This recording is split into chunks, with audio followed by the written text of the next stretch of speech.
नमस्कार साथियों, ऑब्जेक्टिव प्रश्न धारा यानी ओपीडी में आपका स्वागत है। तो आज अपन ये 42वीं क्लास है पर्यावरण अध्ययन की और आज का जो टॉपिक है विभिन्न प्रकार के प्रदूषण व इनका नियंत्रण। ठीक है, आज का टॉपिक क्या है? विभिन्न प्रकार के प्रदूषण व इनका नियंत्रण। कल अपन ने मरुस्थल के बारे में पढ़ लिया था, मरुस्थल से संबंधित कुछ जानकारी हासिल की। आज मरुस्थल से संबंधित कुछ और जो बातें छूटी हुई है वो अपने थार मरुस्थल के बारे में, उसके बारे में थोड़ी चर्चा करेंगे। उसके बाद अपन प्रदूषण की तरफ बढ़ेंगे। ठीक है, तो करें क्लास शुरू। देखिए, थार मरुस्थल, ये थार मरुस्थल का ही अपने बचा हुआ था कुछ टॉपिक। तो थार मरुस्थल देखिए, थार के मरुस्थल का विभाजन, थार के मरुस्थल का विभाजन जो आपको बता रखा, थार मरुस्थल को जो 25 सेंटीमीटर समवर्षा रेखा है वो थार मरुस्थल को दो भागों में बांटती। ये आपने जीके में बहुत बार पढ़ा होगा। ठीक है, कौन सी? 25 सेंटीमीटर समवर्षा रेखा है के आधार पर थार मरुस्थल को कितने दो भागों में बांटा गया। कितने भागों में? दो भागों में बांटा गया। एक तो शुष्क मरुस्थल, दूसरा है अर्ध शुष्क मरुस्थल। पहला कौन सा? शुष्क मरुस्थल, दूसरा है अर्ध शुष्क मरुस्थल। दो भागों में बांटा गया। आगे देखो, पश्चिम शुष्क मरुस्थल को दो भाग कौन से? एक तो बालू का स्तूप मरुस्थलीय प्रदेश और दूसरा है बालू का स्तूप मुक्त प्रदेश में बांटा। पहले आपने ध्यान रखना, थार के मरुस्थल को कितनी 25 सेंटीमीटर समवर्षा रेखा दो भागों में बांटती है। कौन सा? शुष्क मरुस्थल, दूसरा अर्धशुष्क मरुस्थल। ठीक है, फिर आता शुष्क मरुस्थल को, शुष्क मरुस्थल को वापस दो भागों में बांटा। कितने? इनको दो भागों में बांट दिया। पहला है कौन सा? आपने बालू का स्तूप युक्त, बालू का स्तूप युक्त, और दूसरा है बालू का स्तूप मुक्त। कौन सा है? बालू का स्तूप मुक्त। ये है आपने दो भाग किसके? शुष्क मरुस्थल के। किसके? शुष्क मरुस्थल को दो भागों में जो बांटा है वो है बालू का स्तूप युक्त और बालू का स्तूप मुक्त भाग। ठीक है, हाँ देखो, उत्तर पश्चिमी विशाल मरुस्थल का 58.5%, कितना? 58.5% भूभाग बालू का स्तूप युक्त प्रदेश है। बहुत इंपॉर्टेंट बात है। कितना? 58.5% भाग है वो है बालू का स्तूप युक्त। कितना? 58.5 हो गया। फिर बचा है आपने 41.5%। कितना? 41.5% भूभाग है वो किस में आता है? बालू का स्तूप मुक्त प्रदेश में आता है। कितना है? 41.5। इसको कर दो 41.5%। ठीक है, ये हो गया। बालू का स्तूप युक्त प्रदेश कितना हो गया? 58.5%। और बालू का स्तूप मुक्त प्रदेश कितना हो गया? 41.5%। दोनों ध्यान रख लेना। और सबसे ज्यादा सवाल यही पूछा जाता है, बालू का स्तूप मुक्त प्रदेश कितना प्रतिशत है? तो वो है 41.5%। कितना है? 41.5%। ठीक है, हाँ फिर देखो, बालू का स्तूप मुक्त प्रदेश कौन सा है? बालू का स्तूप मुक्त प्रदेश के बारे में बात करते हैं। ऐसा मरुस्थल जहां बालू का स्तूप नहीं है, यानी रेत के जो टीले हैं वो नहीं, रेत के टीले होते हैं ना, अपन मरुस्थल का नाम सुनते ही रेत के टीले आता है, लेकिन बिना रेत के टीले वाले भी मरुस्थल आपने शामिल है, मरुस्थल में शामिल है। ये होते हैं बालू का स्तूप मुक्त। ठीक है, जिसमें क्या है? बालू का स्तूप नहीं है, यानी रेत के जो टीले होते हैं वो नहीं है, और वहां चट्टानी प्रदेश पाया जाता है। कैसा? चट्टानी प्रदेश पाया जाता है, बालू का स्तूप मुक्त प्रदेश कहलाता है। यानी जहां रेत के टीले नहीं है, दोहरा, हाँ थली का भाग कल पढ़ा था, दोहरा वो नहीं है। पढ़ा। ठीक है, हाँ आगे देखो, ये प्रदेश जो ये बालू का स्तूप मुक्त प्रदेश की बात करते हैं, ये पोखरण, फलोदी व बालोतरा के मध्य विस्तृत है। पोखरण का जो क्षेत्र है, रामदेवरा आपने नाम सुना हो, पोखरण तो नाम सब नहीं सुना है। पोखरण, फलोदी और बालोतरा के जो बीच वाला क्षेत्र है वो है बालू का स्तूप मुक्त प्रदेश। कौन सा है? बालू का स्तूप मुक्त प्रदेश, जिसे हिमात मरुस्थल कहा जाता। लो स्क्रीनशॉट।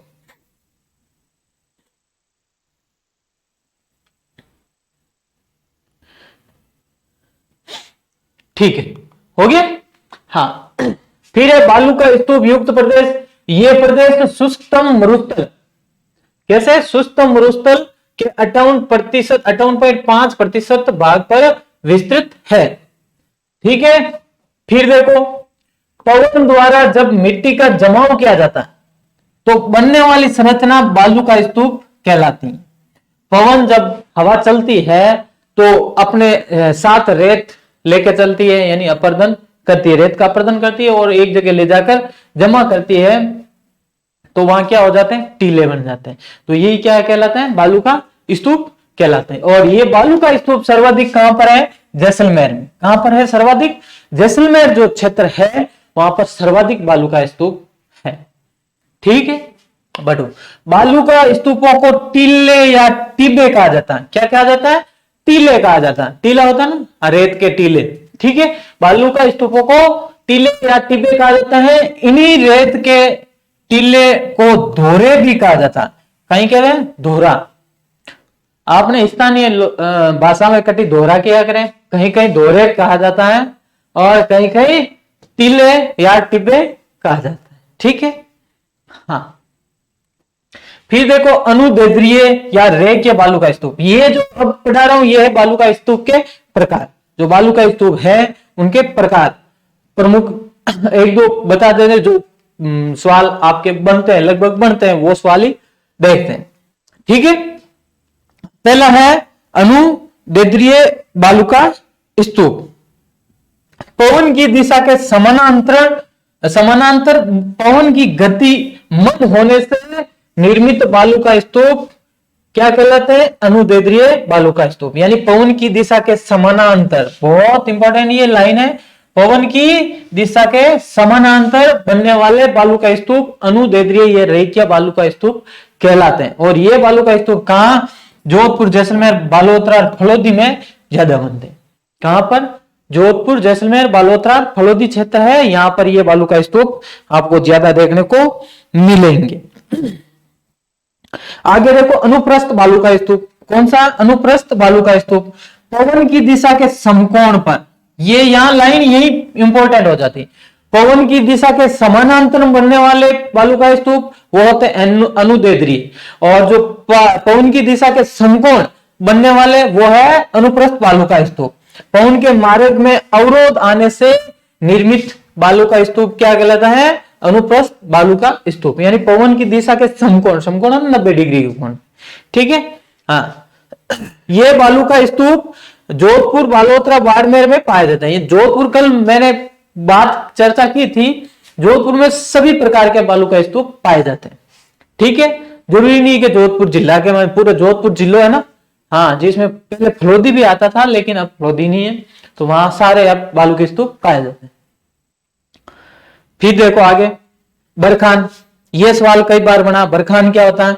बरखान तुर्की भाषा का शब्द है जिसका अर्थ होता है अर्धचंद्राकार।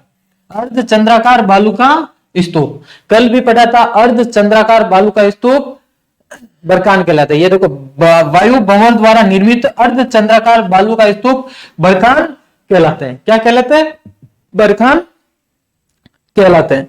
और बरखान के बीच जो मार्ग है, बरखान के बीच जो मार्ग है उसे गारो कहा जाता है। क्या कहा जाता है, गारो। क्या कहा जाता है, गारो। बरखान के बीच जो मार्ग है उसे क्या कहा जाता है, गारो।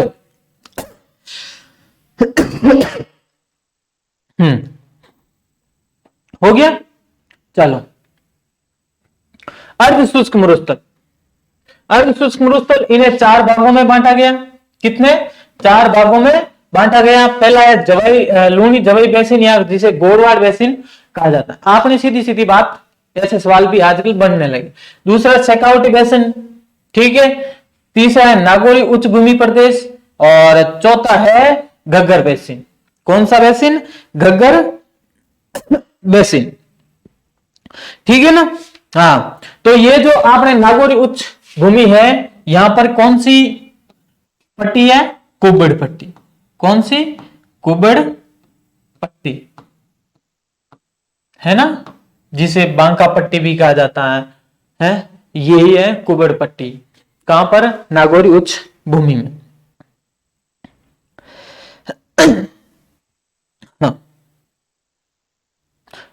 चल, फिर देखो रेगिस्तान मार्च क्या है, रेगिस्तान या मरुस्थल का बढ़ना, मरुस्थल का विस्तार, मरुस्थल का विस्तार रेगिस्तान मार्च कहलाता। मरुस्थल का विस्तार, ठीक है। ये सर्वाधिक कहां होता है, जैसलमेर के नाचना गांव में। कहां होता है, जैसलमेर के नाचना गांव में। नाचना एक ऊंट के लिए प्रसिद्ध गांव है। नाचना ऊंट की एक नस्ल है ना, नाचना। हाँ, रेगिस्तान मार्च के लिए प्रसिद्ध है वो नाचना गांव। कल मेरे भी यहां हुआ था।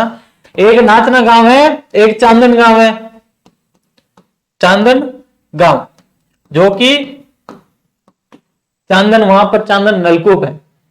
क्या है, चांदन नाम का नलकूप। हो गया। चांदन नलकूप को क्या कहा जाता, कल पढ़ा था, थार का गड़ा, थार का गड़ा कहा जाता। फिर देखो आगे दरियन। दरियन क्या है, जैसलमेर में भ्रमणशील या गतिशील बालू का स्तूप या रेत के टीले को स्थानीय भाषा में दरियन कहा जाता। जो गतिशील रेत के टीले है, या ये फिक्स है, जो रेत के टीले वो लगभग गतिशील है, उसे क्या कहा जाता है, दरियन कहा जाता। क्या कहा जाता है, दरियन। गतिशील रेत के जो टीले हैं, बालू के टीले हैं, उसे दरियन कहा जाता है। ठीक है, हो गया। हाँ, अब देखो मरुस्थल तीन प्रकार के हैं। मरुस्थल आपने तीन नाम सुना ही होगा, चांदन नलकूप। अच्छा, मरुस्थल, मरुस्थल के तीन प्रकार नाम सुना, इर्ग, रेग व हम्माद। कौन कौन से, एक है इर्ग, कौन सा है, इर्ग यानी रेतीला मरुस्थल है। क्या है, रेतीला,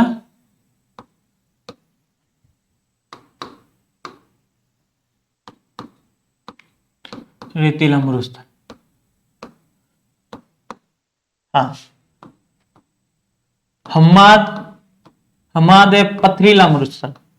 कौन सा है, पथरीला मरुस्थल।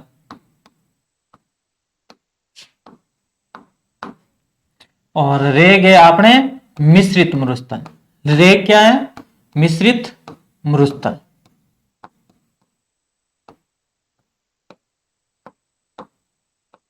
इर्ग, रेग व हम्माद। ठीक है, इर्ग, रेग व हम्माद। एक चीज होती है प्लाया। क्या होता है, प्लाया। प्लाया क्या होती है, अस्थायी झीलें। क्या होती है, अस्थायी झीलें, जिसे प्लाया कहा जाता है।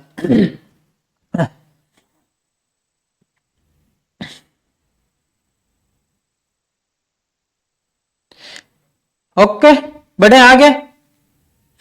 हाँ, इनके अलावा देख लो दो तीन और होते हैं बालू का स्तूप।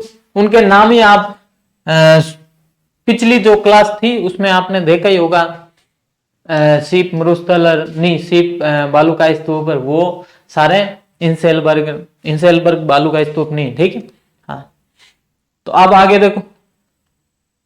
हाँ, ये था आपने मरुस्थल से संबंधित जो जानकारी थी, मरुस्थल से संबंधित। अब है आपने क्या, प्रदूषण, विभिन्न प्रकार के प्रदूषण, विभिन्न प्रकार के प्रदूषण एवं उनके नियंत्रण। ठीक है, प्रदूषण क्या होता है, पहली बात तो प्रदूषण होता क्या है। तो देखो, मानवीय क्रियाकलापों के अपशिष्ट उत्पादों से मुक्त द्रव्य व ऊर्जा का परिणाम ही प्रदूषण है। यानी मानवीय क्रियाकलाप में जो उपयोग में ली जाने वाली अपशिष्ट उत्पाद है, उपयोग में ले जाने के बाद जो अपशिष्ट उत्पाद है, वही क्या है, प्रदूषण में आते। हाँ, प्रदूषण के परिवहित व विस्तृत होने के माध्यम के आधार पर प्रदूषण को कितने, चार भागों में बांटा गया। चार भाग कौन सा है, जल प्रदूषण, वायु प्रदूषण, ध्वनि प्रदूषण और भू या जिसे मृदा प्रदूषण भी कहा जाता है, मृदा प्रदूषण। कौन सा प्रदूषण, मृदा प्रदूषण। ये है आपने प्रमुख प्रदूषण। अब देखो जल प्रदूषण सबसे पहले। कौन सा, जल प्रदूषण। प्राकृतिक तथा मानव द्वारा जब जल में किसी भी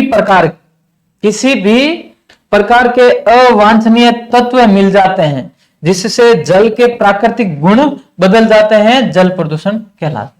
यानी जल में ऐसे अवांछनीय तत्व मिल जाते हैं जिससे क्या है, जल अपने पीने लायक नहीं रहता, और पीने लायक अगर है, बच्चा भी है, तो वो क्या है, बीमारियां उत्पन्न करेगा। अगर पिएंगे तो भी क्या है, बीमार हो जाएंगे। ऐसे जो है वो क्या कहलाता, जल प्रदूषण। ऐसा जो क्या है, जल प्रदूषित। ये देखो आपने, ये अब पीने लायक पानी थोड़ी ना बचा, ये इतना प्रदूषण कर रखा है। ये आपने अवांछनीय मानवीय जो अवांछनीय पदार्थ है, जिसे अपशिष्ट उत्पाद कहा जाता है। बोतल ही तो फेंकी कहीं पे भी, वो क्या है, सारे अपन खुद ही प्रदूषण करने वाले। इसके देखो जल प्रदूषण के प्राकृतिक स्रोत कौन कौन से? अपरदन होता है, फिर भूस्खलन, इससे भी क्या होता है, आपने चट्टाने खिसक जाती है तो भी क्या, जल प्रदूषित हो जाता है। पेड़ पौधे व मृत पशुओं के सड़ने गलने से। देखो पेड़ पौधे अगर कोई है पानी के सरोवर के पास, तो उनकी पत्तियों से क्या होगा, वो जल प्रदूषण ही होता। ठीक है। इसके अलावा मृत जो जानवर होते हैं, आजकल क्या है, नहरें है जैसे खुली है, ठीक है, तालाब है, गांव के बाहर बाई चांस कोई तालाब है, तो उनके किनारे क्या, मृत पशुओं को वहां पर फेंके आ जाते हैं, तो उससे भी क्या है, प्रदूषण होता है। और पेड़ पौधों से भी प्रदूषण, जल प्रदूषण। ओके, बढ़े आगे जी। मानवीय स्रोत कौन कौन से? जल प्रदूषण के मानवीय स्रोत, घरेलू अपशिष्ट, फिर है उद्योग गंदे। उद्योग गंदे भी मानवीय स्रोत है। किसके? जल प्रदूषण के मानवीय स्रोत में पहला घरेलू अपशिष्ट, यानी घरेलू जो पदार्थ है, जो अनुपयोगी पदार्थ हो चुके हैं, वो क्या है, अपन पानी के साथ बहा देते हैं, वही भी।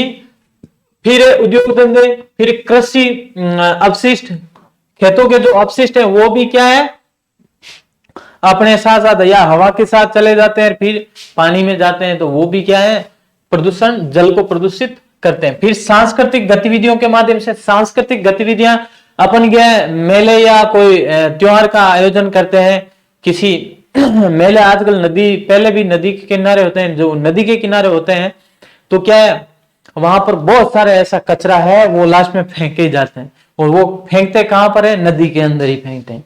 नदी या जो आसपास तालाब या नाला मिलता है वहां पर फेंकते हैं, जिससे क्या होता है, वो वहां का जल वो प्रदूषित हो जाता है।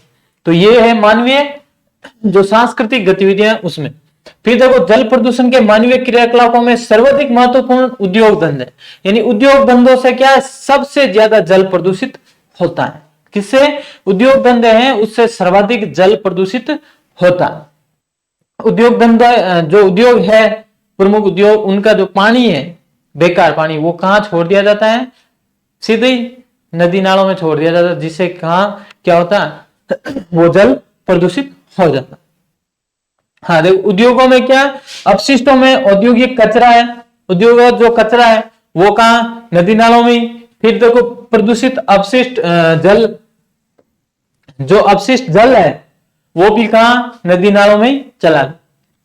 उद्योग धंधों में पानी की आवश्यकता होती है, और वो जल उद्योगों में खराब होने के बाद कहां जाता है, सीधे ही नदियों में, और नदियों में क्या है, पानी फिर प्रदूषण ही होता है। फिर रासायनिक अवशेष, कीटनाशक। फिर है देखो सर्वाधिक जल प्रदूषक उद्योग कौन कौन से? चमड़ा उद्योग। चमड़ा उद्योग से सर्वाधिक जल है वो क्या होता है, प्रदूषण होता है। फिर कागज उद्योग, देखो कागज उद्योग, लुगदी उद्योग, वस्त्र उद्योग और रसायन उद्योग। वस्त्र उद्योग में अपन पढ़ते ही हैं, आपने जो लूनी नदी है, लूनी नदी, ये रंगई छपाई के लिए, रंगई और छपाई के कारण क्या है, प्रदूषित है।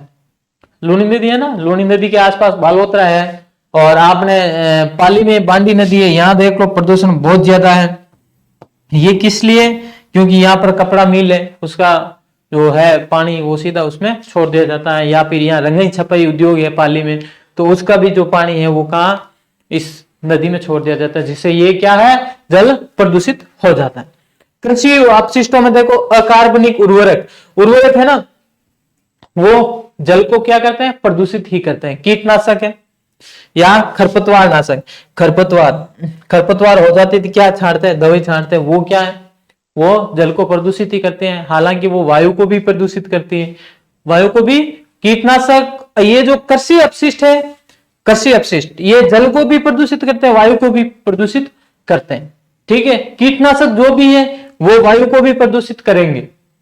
और खरपतवार नाशक दवाएं हैं, बहुत आखिरी दवाएं हैं, तभी तो खरपतवार नष्ट होता है।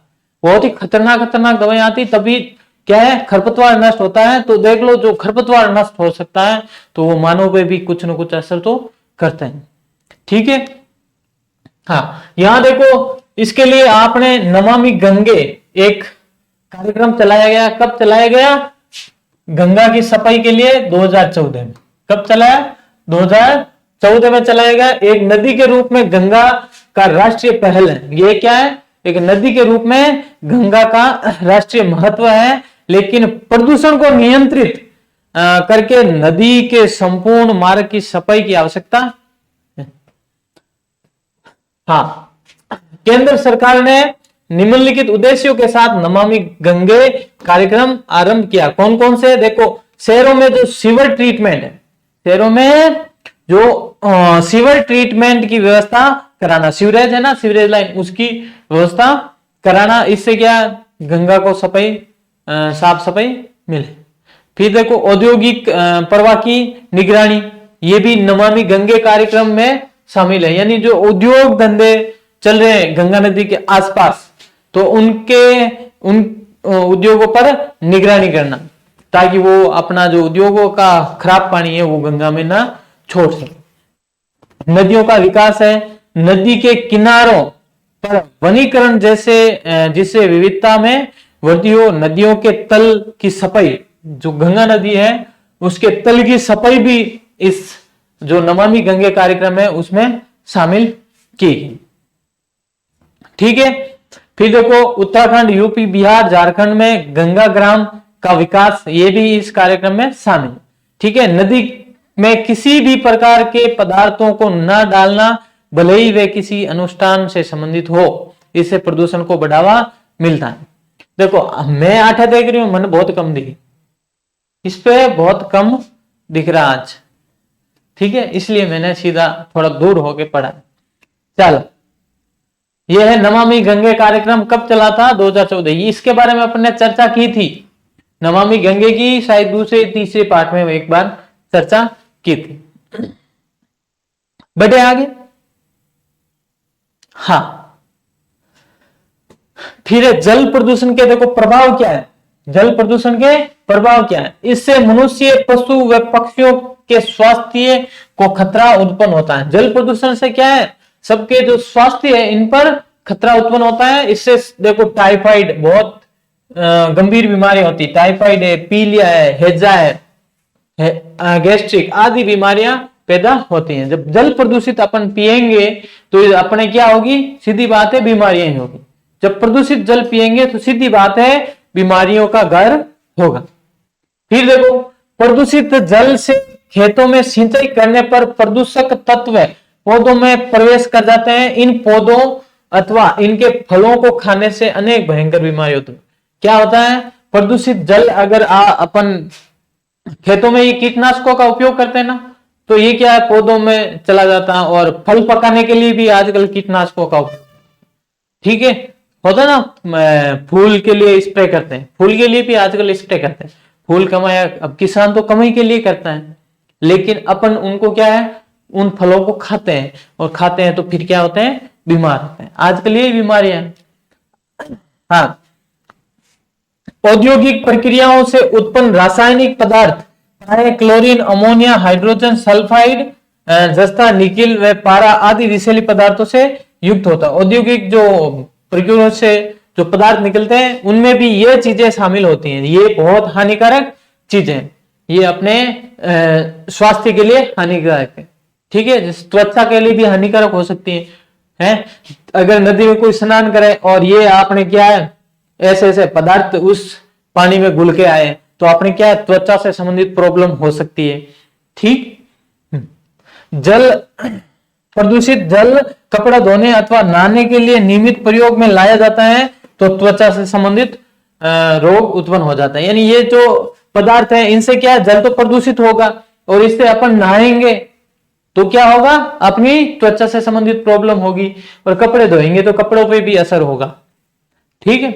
प्रदूषित जल पीने के माध्यम से अथवा इस जल में पलने वाली मछलियों को खाने के माध्यम से शरीर में पहुंच जाए तो गंभीर बीमारियों का कारण बन जाता है। अब प्रदूषित जल में पलने वाली जो मछलियां हैं उसको मछुआरे लेके गए और बाजार में बेचा तो वो क्या होगी, वो तो खाने वालों की भी बीमारियां उत्पन्न करेगी। ठीक। हाँ, तो इसके लिए क्या होना चाहिए, जो ये खतरा है कौन सा, सिंचाई वाला, इसमें आप क्या करो, जैविक खाद का इस्तेमाल करो। किसकी जगह, उर्वरक की जगह जैविक जो खाद है इनका इस्तेमाल कर सकते हो। ठीक है, किसका, जैविक खाद का इस्तेमाल कर सकते हो। और आप इंसानों में जागरूकता फैलाकर भी जल प्रदूषण को रोक सकते हैं। क्या है, जागरूकता फैलाकर। और दूसरी बात है, सीवरेज लाइनों की व्यवस्था ढंग से करके भी आप जो कारखानों के जो अपशिष्ट जल है उसको दूर कोई नदी नालों में या नालों में, नदियों में नहीं, बाकी दूसरी जगह पर आप उनको छोड़ सकते। ठीक है, चल आगे देखो, वायु प्रदूषण कौन सा है, जल प्रदूषण हो गया। अब वायु प्रदूषण, जब वायु में अवांछित पदार्थ मिल जाते हैं, हवा में जब अवांछित पदार्थ मिल जाते हैं तो उसकी गुणवत्ता का ह्रास होता है और वह जीवित व निर्जीव दोनों पर हानिकारक प्रभाव डालती है। इसे वायु प्रदूषण कहा जाता है। देखो, वायु प्रदूषण न केवल जीवित के लिए, सजीव, जीवित या सजीव प्रश्नों के लिए नहीं बल्कि निर्जीव के लिए भी हानिकारक है। निर्जीव के लिए भी हानिकारक है। जैसे अभी कह रहे हैं ना, वायु प्रदूषण के कारण आपने जो ताजमहल का है वो रंग फीका पड़ने लग जाए, यानी उनपे क्या है, काले धब्बे हो जाए। प्रदूषण अगर देखना वायु प्रदूषण का, तो आप फैक्ट्रियों के आसपास अगर रहे हो तो आपको पता चल जाए, व्हाइट कपड़ा सुबह बाहर सुखाओ, शाम तक ने वो व्हाइट नहीं मिले, ऐसा प्रदूषण होता है। ठीक है। वायु प्रदूषण के मुख्य स्रोत क्या है, जीवाश्म ईंधन का दहन, खनन व उद्योग धंधे, ये प्रमुख वायु प्रदूषण के मुख्य स्रोत है। ठीक है। वायु प्रदूषक गैसें कौन कौन सी है, sulphur dioxide, hydrocarbon, carbon dioxide और कार्बन मोनोऑक्साइड, ये है वायु प्रदूषण करने वाली प्रमुख गैसें। क्या करने वाली, हवा को प्रदूषण करने वाली गैसें। अब देखो, ये इतना बड़ा धुआं, इतना धुआं निकल रहा है जब कारखानों से, तो ये जाके क्या करेगा, नुकसान ही करेगा। इससे क्या बीमारियां होगी अपने, इससे बीमारियां होगी, फेफड़ों से संबंधित बीमारियां होगी, सीधी बात है, श्वसन से संबंधित प्रॉब्लम होगी। हाँ, वायु प्रदूषण से होने वाली बीमारियां, श्वसन तंत्रीय, तंत्रिका तंत्रीय, रक्त संचार तंत्रीय आदि ये बीमारियां हैं, किससे होती है, आपने वायु प्रदूषण से। किससे होती है, वायु प्रदूषण होगा तो वायु प्रदूषण से ये अपने बीमारियां होगी। ठीक है। फिर देखो, औद्योगिक नगरों में जब प्रदूषित गैसें वे प्रदूषक तत्व सामान्य रूप से पड़ने वाले कोहरे में मिल जाते हैं। क्या है, जब ये प्रदूषित गैस है, प्रदूषित तत्व क्या है, कोहरे में मिल जाते हैं। किसमें, कोहरे में मिल जाते हैं। तो उस कोहरे को क्या कहा जाता है, धूम्र कोहरा कहा जाता है। ये जो चीजें हैं जैसे कार्बन मोनोऑक्साइड, कार्बन डाइऑक्साइड, ये जो चीजें या फिर ये धुआं है, ये किसमें, कोहरे में मिल जाता है, तो वो क्या कहलाता है, धूम्र कोहरा कहलाता है। हाँ, इससे क्या है, बरसात होती है ना, तो अम्लीय बरसात होती है, ये क्या है, ये भी हानिकारक है, अम्लीय बरसात है ना, अम्लीय वर्षा, ये किस में मिल जाते हैं, जो पहली बारिश होती है। इसीलिए तो कहते हैं पहली बारिश में पानी, पहली बारिश का पानी उपयोग में नहीं लेना चाहिए, क्योंकि वो अम्लीय वर्षा के भी हो सकते हैं, जो कि बहुत नुकसानदायक। ठीक है। ध्वनि प्रदूषण, कौन सा, ध्वनि, ध्वनि। ठीक है, ध्वनि प्रदूषण विभिन्न स्रोतों से उत्पन्न ध्वनि का मानव की सहनीय सीमा से अधिक असहज होना ध्वनि प्रदूषण। यानी इतनी ध्वनि, ऐसी ध्वनि जिससे क्या है मानव सहन नहीं कर सके, जिसको क्या है मानव सहन, इंसान सहन नहीं कर सके, वो ध्वनि प्रदूषण में आता। ठीक है,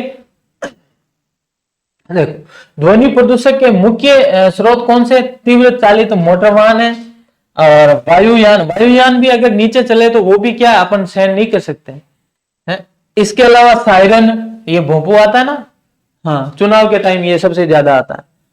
ये भी क्या ध्वनि प्रदूषण। या फिर लाउड स्पीकर, आजकल तो डीजे आता है, डीजे आता है ना शादी विवाह में, वो बहुत ध्वनि प्रदूषण करता है। उसके पास अगर बैठ जाओ तो फिर क्या होता है, अपन इस जो ध्वनि को वो सहन नहीं कर सकते।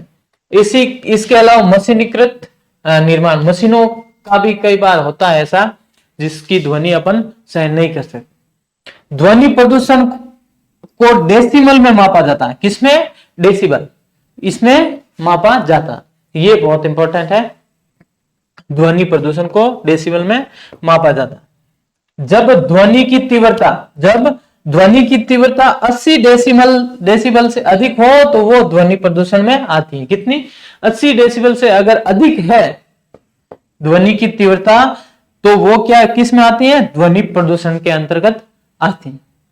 ठीक, हाँ।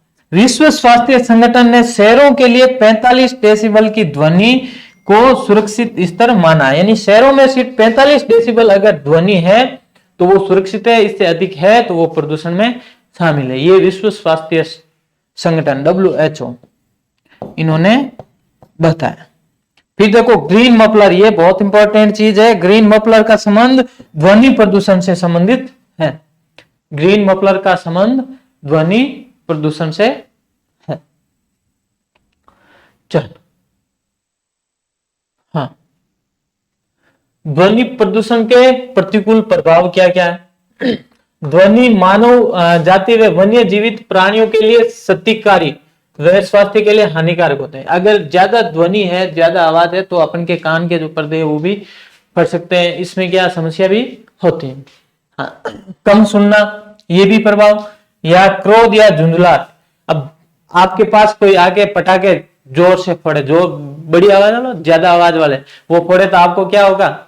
हाँ, क्रोध भी आ सकता है। संचार में बाधा होती है। ठीक है, और कार्य पर प्रतिकूल प्रभाव पड़ता है, शरीर पर भी प्रभाव पड़ता है, और नींद में तो बाधा आती है। ये तो पक्का ही है, नींद में ध्वनि प्रदूषण से सबसे ज्यादा नींद में ही बाधा। किसमें? पढ़ाई में भी बाधा आती है, पढ़ाई में तो है ही है, इसके अलावा नींद में भी बाधा आती है और पढ़ाई में भी बाधा आती है। फिर देखो यह है ध्वनि प्रदूषण। ध्वनि के किन क्षेत्रों में कितनी ध्वनि हो तो वो सुरक्षित है।